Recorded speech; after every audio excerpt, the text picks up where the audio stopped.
represalias hacia los inmigrantes en Estados Unidos. You're on the verge of running out of money for the fiscal year. You are illegally refusing to spend funds that have been authorized by this Congress and appropriated by this committee. You are ignoring the immigration laws of this nation, implementing a brand new immigration system that you have invented that has little relation to the statutes that you are required, that you are commanded to follow, as spelled out in your oath of office. You are routinely violating the rights of immigrants who may not be citizens, but whether you like it or not, they have constitutional and statutory rights when they reside in the United States.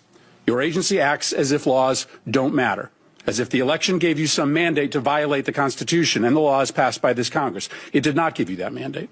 You act as if your disagreement with the law, or even the public's disagreement with the law, is relevant and gives you the ability to create your own law. It does not give you that ability. Let's start with your spending. You are on track to trigger the Anti-Deficiency Act. That means you are going to spend more money than you have been allocated by Congress. This is a rare occurrence, and it is wildly illegal. Your agency will be broke by July, over 2 months before the end of the fiscal year. You may not think that Congress has provided enough money to ICE, but the Constitution and the federal law does not allow you to spend more money than you have been given or to invent money. And this obsession with spending at the border, as the chairwoman mentioned, has left the country unprotected elsewhere. The security threats to the United States are higher, not lower, than when Trump came to office. To fund the border, you have illegally gutted spending for cybersecurity. As we speak, Russian and Chinese hackers are having a field day attacking our nation. You've withdrawn funds for disaster prevention. Storms are going to kill more people in this country because of your illegal withholding of these funds. Your myopia about the border, fueled by President Trump's prejudice against people who speak a different language, has shattered many of this country's most important defenses. Now let's talk about the impoundments. When Congress appropriates funds for a specific purpose, the administration has no discretion as to whether to spend or not spend that money unless you go through a very specific process with this committee. Let me give you two of many instances of this illegal impoundment. The first is the Shelter and Services Program. Senator Britt may want to zero that account out, but that account is funded, and it was funded in a bipartisan way. You don't like the program. Your policy is to treat migrants badly.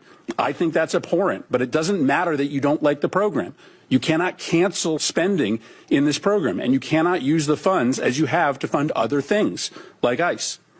You have also canceled citizenship and integration grants, which help lawful permanent residents become citizens, helping them take the citizenship test.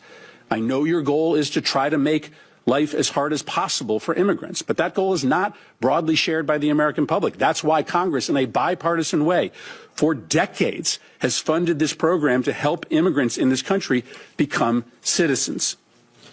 Now let's talk about why encounters at the southern border are down so much. This is clearly going to be your primary talking point today. You will tell us that it represents a success. But the primary reason why encounters are down is because you are brazenly violating the law every hour of every day. You are refusing to allow people showing up at the southern border to apply for asylum.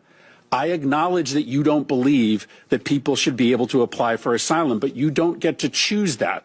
The White House doesn't get to choose that. The law requires you to process people who are showing up at the border and who claim asylum. Why? Because our asylum law is a bipartisan commitment, an effort to correct for our nation's unconscionable decision to deny entry to Jews to this country who are being hunted and killed.